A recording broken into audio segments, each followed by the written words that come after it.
Ako si Efren, isang simpleng magsasaka at sabungero mula sa aming baryo. Bata pa lamang ako'y nakasanayan ko na ang sabungan. Ang ingay ng mga tao, ang sigawan ng mga pustahan, at ang matatalim na tingin ng mga manok na tila ba mga mandirigmang handang pumaslang o mamatay. Ngunit higit pa sa karaniwang hilig, sabong na ang bumubuhay sa akin. Ang kita ko sa bukid ay sapat lamang para sa bigas at asin. Ngunit ang panalo sa sabungan ang nagdadala sa akin ng dagdag na pera, pang tuition ng anak ko, pambili ng gamot ng aking asawa, at pangayos ng aming bubong na tagpi-tagpi. Isang gabi matapos ako matalo ng sunod-sunod, naglakad ako pauwi sa madilim na daan. Ang buwan ay kalahati, halos nagkukubli sa ulap. At tanging kuliglig at huni ng mga palaka ang aking kasama.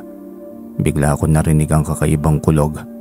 Hindi karaniwang tunog ng bagyo, kundi tila isang halakhak ng halimaw na nakahalo sa dagundong. Pagsulyap ko sa langit ay isang kidlat ang biglang lumagapak sa isang malaking punong akasya sa gilid ng sapa. Nadama ko ang panginginig ng lupa at napilitang lapitan ng puno. Doon ay nakita ko ang kakaibang bagay na kumikislap sa ugat ng akasya. Parang piraso ng ngipin na kumikinang. Ngunit hindi ordinaryong puti kundi may bakas ng asul at lunti ang liwanag. Para bang buhay siya. Pinulot ko ito at agad na naramdaman ang init na parang dumaloy sa aking mga palad. Sa isang iglap ay naglaro sa isipan ko ang salitang butya ng pangil ng kidlat. Hindi ko alam kung saan ko narinig yon. Sa kwento ng matatanda, sa bulong ng mga lasing na sabungero, o baka mismo ang mutya ang bumubulong noon sa akin. Kinabukasan ay dinala ko ang mutya sa aking manok na si Kidlat, isang talisain na magaling pero palaging kinukulang sa bilis at swerte. Nang idikit ko ang mutya sa kanyang tuka, bigla itong nagpipitik ng pakpak. Tila ba lumakas ang tindig, ang mga mata niya'y kumikislap na para bang may nag-aapoy sa loob nun. Doon ko napagtanto na hindi ito karaniwang bato. Dinala ko si Kidlat sa sabungan kinahaponan. Dikit-dikit ang mga tao at amoy ng alak at sigarilyo ang hangin. 3,000 sa talisain! Sigaw ng isang Kristo. Ako'y nagpasya na isasama ko ang mutya. Pagpasok ni Kidlat sa entablado, naging tahimik ang paligid. Ang kalaban ay malaki, isang pulang Texas at malakas at sanay. Ngunit na magsimula ang laban, si Kidlat ay gumalaw na parang kidlat mismo, mabilis, matalim at walang patawad. Sa loob lamang ng ilang segundo ay tinamaan na niya sa leeg ang kalaban. Bagsak ang pulang Texas at sigawan ng mga tao. Panalo. Dala ng panalo ay sunod-sunod pa ang tagumpay ni Kidlat sa mga sumunod pang linggo. Ang mutya'y palagi kong inilalagay sa ilalim ng kanyang kulungan tuwing gabi. Pakiramdam ko'y pinapakain ito ang manok na kakaibang lakas. Ang dati kong kaibigang mga sabungero ay bigla nang naiinggit sa akin. Ako na ang naghahari sa sabungan, ngunit sa bawat panalo'y may kapalit. Napapansin kong tuwing natutulog ako, lagi akong ginigising ng mga panaginip. Sa panaginip ay may makikita akong anino ng isang higanting hayop, tila ahas na may pangil na kumikislap na parang sa Kidlat. Palagi itong nakatingin sa akin, waring hinihingi ang isang bagay. Isang gabi matapos ang pinakamalaking panalo ko na umabot ng daan-daang libo, nakita ko nagdurugo ang mutya. At naglalawa ito ng pulang likido kahit bato lamang. Doon ako kinilabutan. Ngunit sa halip na itapon ay mas lalo ko itong kinapit. Para sa pamilya ko, para sa kinabukasan namin. Lumipas ang mga linggo at hindi na nakontento ang mga tao sa baryo. May mga taga-ibang bayan na pumupunta upang hamunin si Kidlat. Mas malalaki at mas mabagsik. Ngunit lahat ay bumabagsak sa kanya. Ako'y naging tanyag, ngunit kapalit noon ay dumami rin ang aking kaaway. Hanggang isang araw ay nilapitan ako ng isang matandang lalaki. Mahaba ang balbas, nakabarong na gusgusin at may hawak na tungkod. Alam ko ang hawak mo, Efren. Mutya ng pangil ng Kidlat.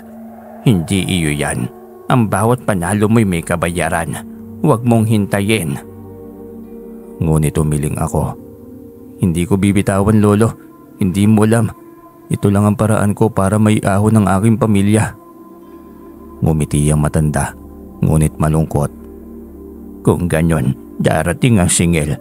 Tandaan mo, hindi ka makikipaglaro sa kidlat ng walang kapalit. Dumating ang pinakamalaking derby sa buong probinsya.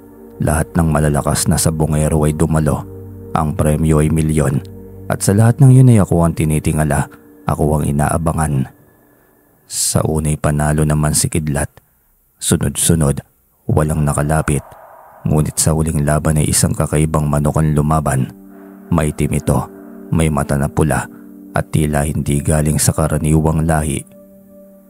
Habang nagsisimula ang laban ay bigla kong naramdaman ang mutya sa aking bulsa. Umiinit, nag-iinit ng sobra. Halos sinusunog ang aking balat. Si Kidlat na dati ay maliksi biglang nanigas at ang kalaban ay mabilis na tumira. Isang iglap lamang, bagsak si Kidlat.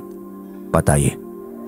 Nang hawakan ko ang mutya, ito'y nabasag sa aking kamay at naglahong parang usok. At sa gilid ng sabungan ay nakita kong muli ang anyo ng ahas na may pangil ng Kidlat. Nakangisi at dahan-dahang naglalaho. Ngayon ay naririto ako't nagsusulat ng aking kasaysayan. Oot nanalo ako ng salapi. Oot naramdaman kong naging hari ako ng sabungan. Ngunit kapalit nun, nawala ang pinakamamahal kong manok. At higit sa lahat ay naramdaman kong may bahagi ng aking kaluluwa ang kinuha ng mutya. Ako si Efren at ako ang sabungerong nagkamaling humawak ng mutya ng pangil ng Kidlat. Kung may makakita man ito sa hinaharap, tatandaan niyo ang aking kwento. Hindi lahat ng liwanag ay dapat pulutin at hindi lahat ng panalo ay tunay na panalo. Ngayon narito pa rin ako, hawak ang lapis at papel habang nagkukuwento.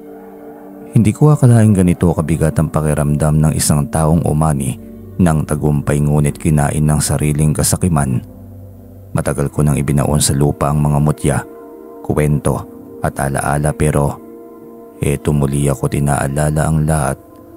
Pagkatapos ng pagkamatay ni Kidlat at pagkabasag ng mutya ng pangil ng Kidlat, akala ko'y tapos na ang lahat. Akala ko'y iyon na ang katapusan ng sumpa. Ngunit nagkamali ako. Mula noong gabing yon, nagsimula akong bangungutin araw-araw. Sa bawat pagdilat ng aking mga matay, ramdam kong may malamig na hangin na dumadaloy sa aking silid. Kahit sarado ang bintana, sa bawat paghinga ko, tila may mabigat na aninong nakaupo sa aking dibdib. Hindi ko masabi kung multo ba ito o panaginip o sariling konsensya. Sa panaginip ko'y bumabalik ang ahas na may pangil ng Kidlat. Lumalaki ito ng lumalaki hanggang sa punuin nito ang buong sabungan. At sa bawat hinga nito'y maririnig mo ang sigaw ng mga natalo kong kalaban at ang palaho ni Kidlat na parang isang taong humihingi ng tulong. Isang umaga pagbangon ko, nakita kong may bakas ng paso ang aking palad. Eksaktong hugis ng mutya. Dito ako lubos na natakot. Wala na ang mutya, ngunit parang nasa akin pa rin ito. Dumadaloy sa akin dugo. Sa bawat pagkislap ng Kidlat sa langit, bigla akong kinakabahan. Nararamdaman kong kumikirot ang paso ng aking kamay. Lumapit ako sa isang matandang albularyo sa kabilang baryo. Siyang kilala sa pagtanggal ng sumpa at siya ring nagsabing huwag kong hawakan ng mutya noon. Nang makita niya ang paso, agad siyang napatras. Efren, hindi lang basta bato ang nakuha mo. Iyon ay pangil ng isang nilalang na tinatawag na Kidlat. Isang espiritong Kidlat na matagal nang ginagawang mutya ng mga taong sakim sa kapangyarihan. Ang sino mang gumamit nito'y mananalo. Oo, pero ang bawat panalo ay patong ng utang sa espiritu at ngayon ay naniningil na siya. Natulala ako. Ano ang dapat kong gawin, Lolo? Ayoko madamay ang aking pamilya. Huminga ng malalim ang matanda. Kung hindi mo maibabalik ang mutya, kailangan mong bayaran ang utang mo sa ibang paraan. May 3 gabi ka pang natitira bago tuluyang kunin ng Kidlat ang kaluluwa mo. Sa ika-4 na gabi, hindi na ako makakatulong. 3 gabi. 3 gabing parang kamatayan ang nag-aabang. Sa unang gabi ay nagdasal ako, nagbasbas ng langis ang albularyo sa aking noo at pinayuhan akong huwag matulog. Ngunit pagpatak ng hating gabi, lumitaw sa labas ng aking bahay ang isang liwanag na tila kidlat ngunit hindi nawawala. Tumambad sa akin ang hugis ng ahas, nakalutang sa ere, kumikislap-kislap at naglalaway ng bughaw na apoy. Narinig ko ang tinig nito sa aking isipan. Bayad. Salitang bayad. Tinakpan ko ang aking mga tenga ngunit naririnig ko pa rin ito sa loob ng utak ko. Halos mabaliw na ako sa takot. Sinubukan kong sumigaw ngunit walang lumalabas na tinig. Nagising ako kinabukasan sa sahig. Pawis na pawis at may bakas ng kagat ang aking braso. 2 marka na parang pangil. Sa ikalawang gabi ay masanda ako. Naglagay ako ng asin sa paligid ng bahay, nagsindi ng insenso at nagdasal ng rosaryo. Nandoon ang albularyo sa aking gilid, hawak ang anting-anting at dahon ng saging na may langis. Pero pagpatak ng 12:00, muling lumitaw ang liwanag sa labas ng bahay. Ngayon ay mas malinaw na ang anyo nito. Ang kidlat ay ahas na may katawan ng ulap at kidlat at pangil na kumikislap na para bang ginto at apoy. Wala kang may tatago sa akin sa bungero. Ang panalo mo ay akin. Ang kadulubo mo ay akin. Ibigay mo sa akin ang kapalit. Ano bang kapalit? Ngumiti ang espiritu. Kumikislap ang kanyang mga mata. Isang buhay, kapalit ng lahat ng iyong panalo. Hindi yung manok, hindi ikaw, kundi isang mahal mo sa buhay. Halos gumuho ang mundo ko. Hindi ko kayang gawin yon. Tumakbo ako palabas ng bahay. Iniwan ng albularyo na nagsisisigaw ng dasal. Sa dilim ng gabi, tumakbo ako ng tumakbo hanggang sa makarating ako sa sabungan, ang lugar kung saan nagsimula ang lahat. Sa ikatlong gabi ay nandoon na ako sa gitna ng sabungan. Basag-basag ang mga upuan at wala ng tao. Tanging mga basag na bote at dahon ng palay ang natira.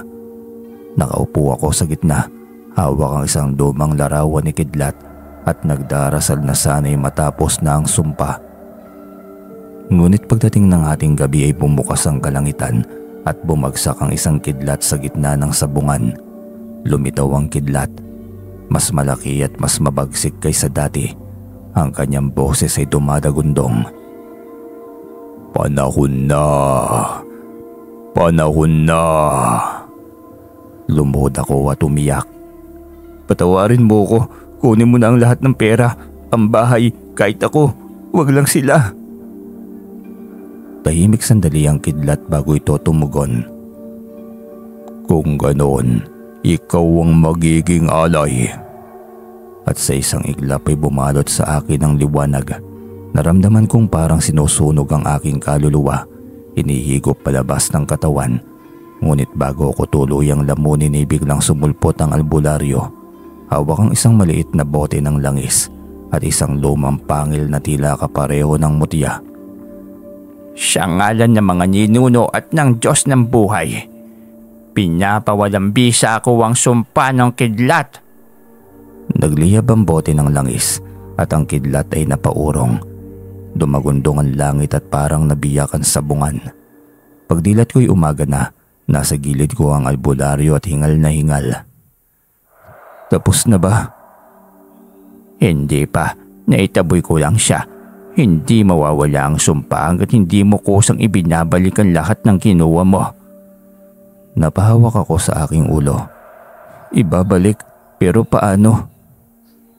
Tumulong ka. Iali mo ang natitirang buhay mo sa paggawa ng kabutihan. Magdasal ka para sa mga natalo mo, para sa mga niloko mo. Ipagpatuloy mo yon hanggang sa dumating ang araw ng hustisya. Baka sakaling mabura ang utang mo. Simula noon ay nagbago ang buhay ko. Binenta ko ang mga natitirang manok. Binalik ko ang mga perang kaya kong ibalik sa mga natalo ko noon. Tinulungan ko ang mga mahihirap sa baryo. Nagabuloy sa simbahan at araw-araw ay nagdarasal para sa kaluluwa ni Kidlat. Hanggang ngayon tuwing kumikidlat, ramdam ko pa rin ang hapdi ng paso sa aking kamay. Paalala yun na hindi pa tapos ang lahat.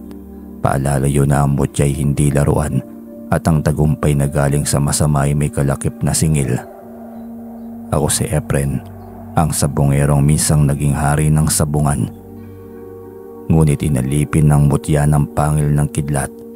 Ngayon, ako isang taong nagsisisi, umaasang isang araw, tuluyan ng mawawala ang sumpa. Kung may makakita man ng mutyang yon, sanitandaan niyo ang aking kwento. Ang kidlat, kahit anong ganda ng liwanag ay kidlat pa rin. Kayang pumatay sa isang iglap.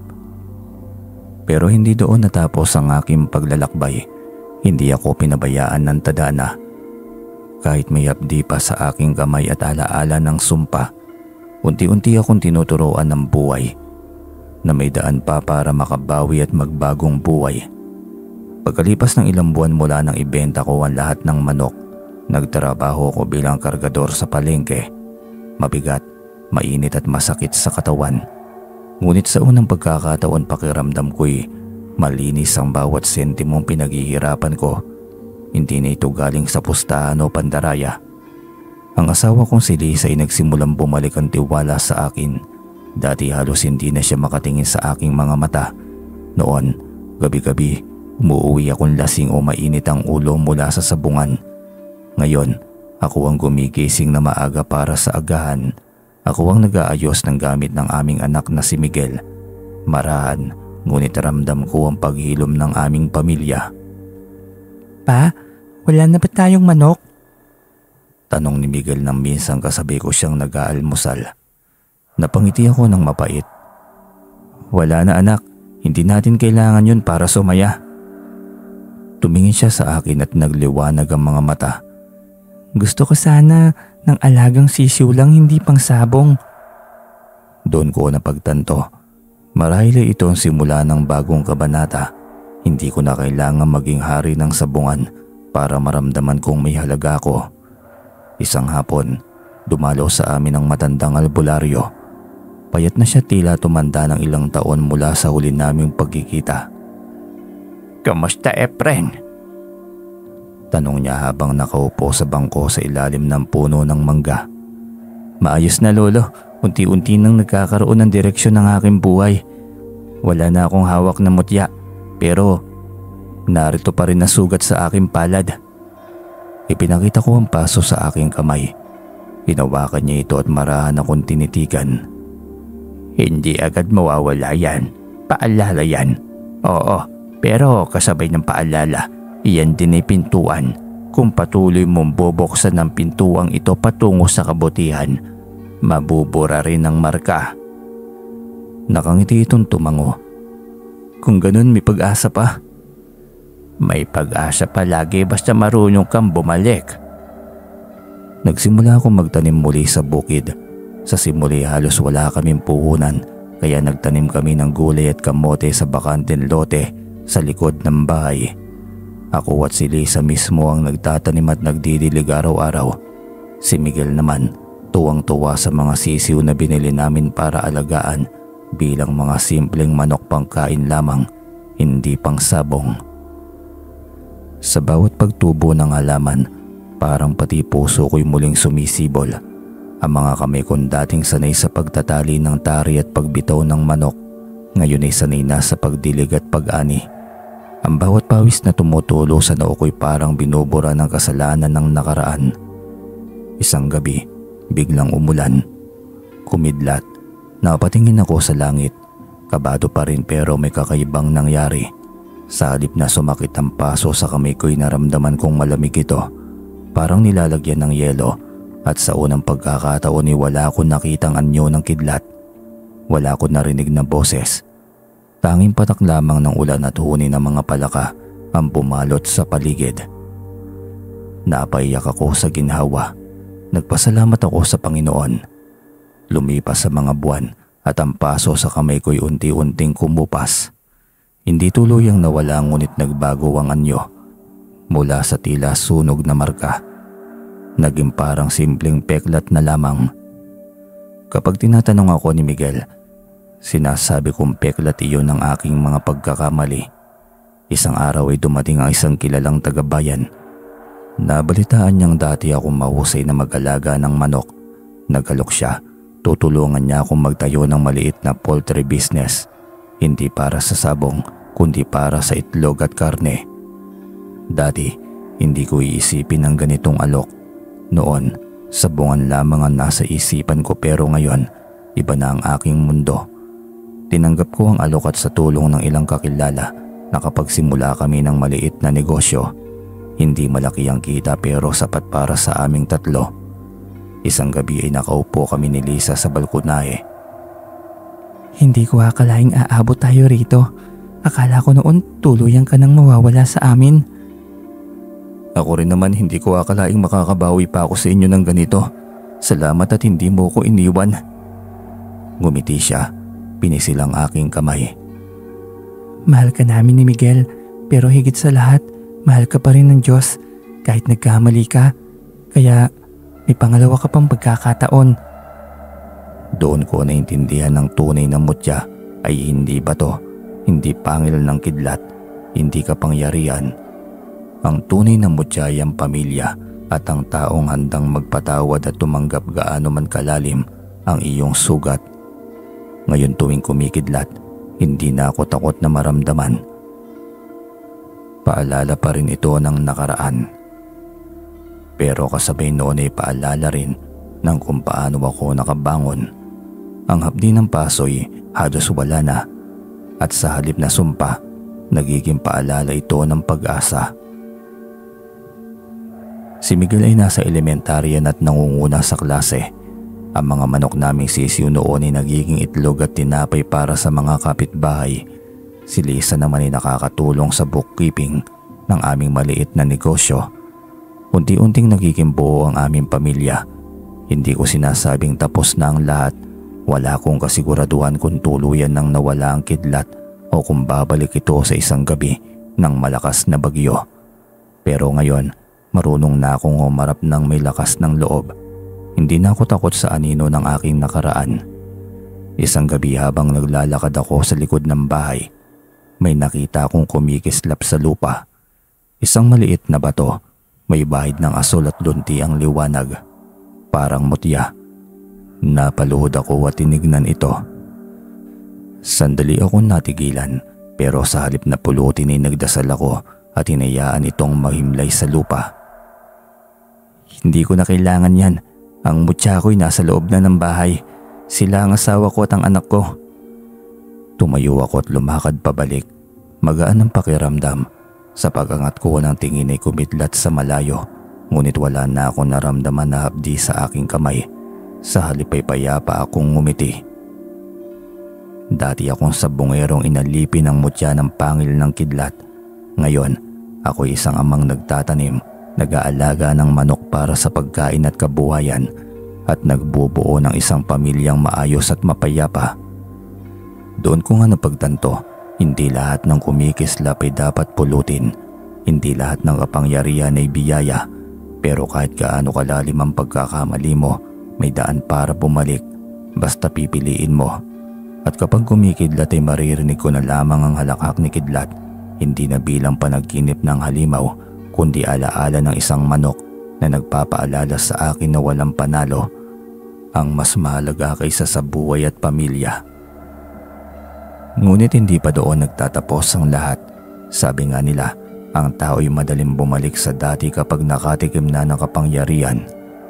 Makalipas ang 2 taon, umunlad ng gusto ang aming maliit na poultry. Nakilala ako sa bayan bilang masipag at mapagkakatiwalaan. Dumami ang bumibili ng itlog at karne. At mula sa simpleng kubo, nakapagpatayo kami ng sementadong bahay. Si Liz ay laging nakangiti at si Miguel naman ay nakakapag-aral na sa pribadong paaralan. Pero sa kabila ng lahat ay may bumabalik na bulong sa aking isipan, parang anino ng dati kong sarili. Mas marami pa, mas malaki pa.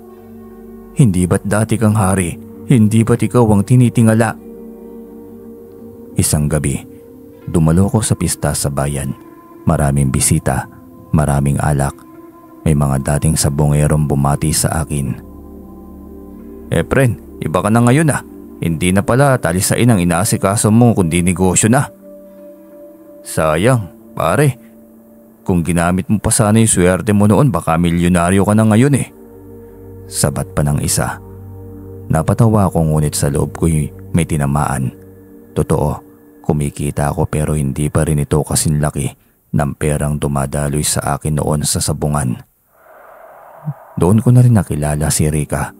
Bata, maganda, maputi at tila ba alaman lahat ng paraan para mapalapit sa kanya ang isang lalaki na kagaya ko. Nagsimula sa simpleng tagay na uwi sa tawanan hanggang sa lumalim ang gabi at nagising akong hawak ang kanyang kamay. Efren, kaya mong magtagumpay pa ng higit. Ang pera'y nandyan lang, hindi ka dapat makontento. Ang mga salitang yun ay parang apoy na muling nagpasiklab ng aking kasakiman. Mula noon, nagsimula na akong magbago. Hindi na ako agad na umuuwi pagkatapos ng trabaho. Madalas akong sumasama sa mga kaibigang sabungero. Hindi man ako lumalaban ng manok pero tumataya ako. Doon ay unti-unting bumabalik ang apoy ng sabungan sa aking dugo. Si Lisa, ramdam niya agad ang aking pagbabago. Efren, bakit gabi-gabi ka na namang huli kong umuwi? Akala ko ba tapos ka na sa sabungan? Trabaho lang ito, Lisa. May kausap ako sa negosyo. Ngunit alam kong hindi yun totoo. Alam ko ring unti-unti akong lumalayo sa kanila. Naging madalas din ang pagkikita namin ni Rica. Una, lihim lamang. Pagtagal ay hayagan na rin. Siya ang kasama ko sa mga inuman. Siya ang kasama ko sa mga biyahe. At dito ko muling hinanap ang mutya. Sa isang bahagi ng isipan ko, iniisip kong baka may natira pa akong kapangyarihan. Pero wala na. Ang mga postahan ko'y madalas talo. Ang perang inipon ko'y mabilis na naubos. Hindi ka ba babalik sa dati mong lakas? Tanong ni Rica nang minsan kaming magkasama. Wala na. Nawala na ang mutya. Sagot ko sabay lagok ng alak. Kung ganon, gawa tayo ng bago. Hindi ba't ang kapangyarihan hindi lang galing sa bato? Nasa tao rin yon, lalo na kung handa kang magsugal sa lahat. At muli ay nalunod ako sa kanyang bulong. Dumating ang panahon na halos wala na ako na iuuwi kay Lisa. Ang perang dapat ay para sa pamilya ay napupunta sa sabungan, alak at kay Rica. Ang anak kong si Miguel ay bihira ako nang makasama hanggang sa isang gabi nadatnan kong naghihintay sa may pintuan si Lisa. May luha sa kanyang mga mata. Efren, hindi itong ipinangako mo sa amin. Hindi itong pinaghirapan natin. Kung pipiliin mo ang sabungan at ang babae mo, kami ay aalis na ni Miguel. Natigilan ako pero ang puso ko'y matigas na. Kung yun ang gusto mo, bahala ka. At tuluyan nga silang lumisan. Akala ko'y mananalo pa rin ako na kaya kong bilhin lahat. Babae, alak, laro. Ngunit hindi nagtagal ay bumagsak ang negosyo. Nagsimula ang sakit ng mga manok at dahil wala na akong oras para asikasuhin ay halos lahat ay nangamatay. Ang mga dating kaibigan kong bumibili ng itlog at karne, lumayo. Si Rica man, nang maubos ang aking pera ay iniwan ako. At isang gabi ay bumalik ang kidlat. Sa dilim ng sabungan na ngayon ay wasak na tinabandona. Biglang kumidlat ng malakas at ramdam kong sumakit muli ang paso sa aking kamay. Hindi ko na yun naramdaman ng matagal. Ngunit ngayon ay parang muling nagbukas ang sugat at sa liwanag ng kidlat, nakita ko muli ang anyo ng kidlat. Mas malaki at mas mabangis. Mas galit kaysa dati. Ibinalik mo ko sa pamamagitan ng iyong kasakiman. Hindi natututo ang pusong sakim. At ngayon ay wala ka ng may aalay. Wala ka ng mutya. Wala ka ng pamilya. Ang natitira na lamang ay ikaw. Nanginig ako sa takot. Wala akong may tugon. Wala na akong may pagmamalaki. Ang dati kong kayamanan. Ang pamilya kong nagsilbing tunay na mutya. Lahat ay nawala na. At doon ko napag-alaman, ang pinakamabigat na parusa ay hindi ang kamatayan, kundi ang unti-unting pagkawala ng lahat ng mahalaga habang nakikita mong sarili mong kasakiman ang pumaslang dito. Minsan ay nakamit ko ang isang maayos na pamilya, ngunit muli kong sinayang dahil sa kasakiman ko, dahil sa babae, dahil sa sabungan na wala ang lahat. Ngayon ay mag-isa akong naglalakad sa dilim at tuwing kumikidlat ay hindi na halakhak ni Kidlat ang naririnig ko. Ang naririnig ko na lamang ay iyak ng aking anak at tinig ng aking asawa na humihingi ng sagot na hindi ko kayang ibigay. At sa bawat dagundong ng langit, alam kong unti-unti ring nauubos ang aking kaluluwa. Lumipas din naman ang mga buwan. Bumalik sa akin ang aking pamilya. Sobrang akin tuwa ng dahil doon. Subalit, kung akala ko'y wala nang masihigit pa sa mga kabiguan ko noon, nagkamali ako. Ang tao pala'y kapag hindi natuto, paulit-ulit na babagsak hanggang sa wala nang matira. Isang linggo ng umaga, nagluto si Lisa ng espesyal na almusal. Tahimik lamang akong kumakain. Iniisip ang plano ko mamayang gabi. Ang selebrasyon ng kaarawan ng kaibigan kong si Dindo, ang isa sa mga madalas kong kainuman sa sabungan. Efren, magpunta naman tayo sa pasyalan. Matagal nang nangungulit si Miguel at ang bunso. Gusto nilang makita yung bagong parke sa kabilang bayan. Itinaas ko ang tingin at nakita ko nakangiti siya. Parang umaasa na ngayon. Baka sakaling maisip ko naman silang pasayahin. Ngunit malamig ang aking tugon. Hindi ako pwede. Kaarawan ni Dindo ngayon. Baka magtampo yun kung hindi ako dumalo. Tahimik siyang tumango.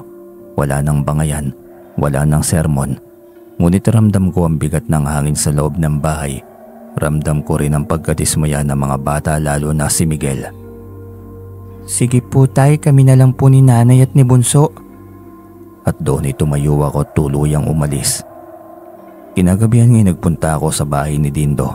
Maraming tao, maraming alak, maraming tawanan. Para bang wala akong ibang problema. Para bang normal lamang ang lahat. Habang ako'y lumulunod sa alak at ingay, hindi ko maiwasang isipin kung ano ang ginagawa ni Lisa. Maya-maya'y tumunog ang aking telepono.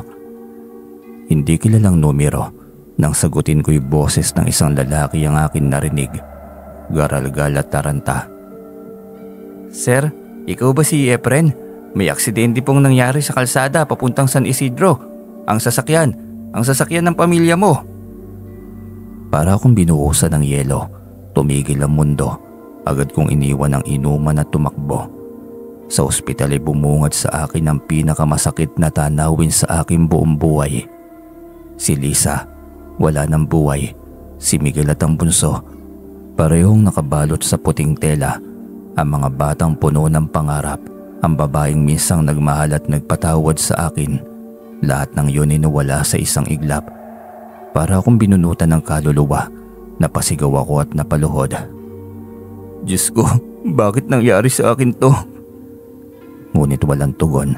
Ang kidlat lamang sa malayo ang umilaw sa dilim ng aking kapighatian. Hindi pa doon natapos ang lahat. Kinabukasan habang nilalamon ako ng pagluluksa, dumating ang mga pulis sa aking bahay.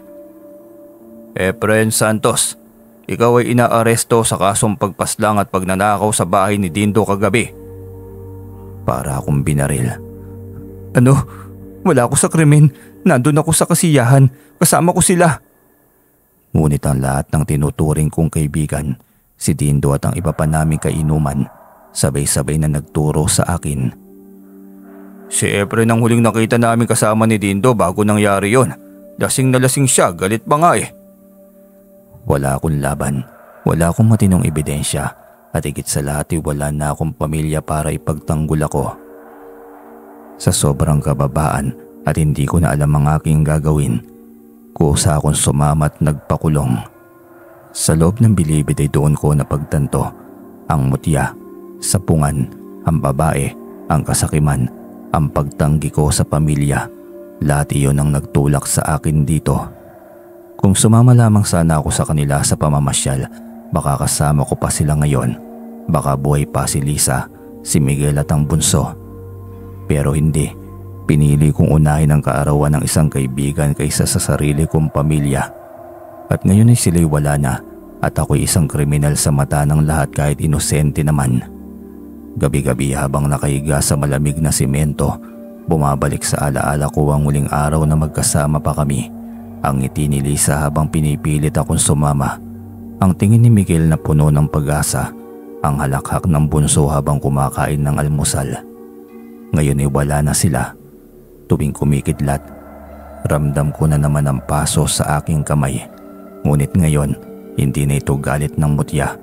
Hindi na ito sumpa ng kidlat. Isa na lamang itong paalala na ako mismo ang kumitil sa aking kaligayahan. Ako nga pala si Efren, dating hari ng sabungan. Dati nagkaroon ng mutya. Dati ay mayroong masayang pamilya. Ngayon ay isang bilanggo, iniwanan lahat at walang ibang kasama kundi mga multo ng nakaraan.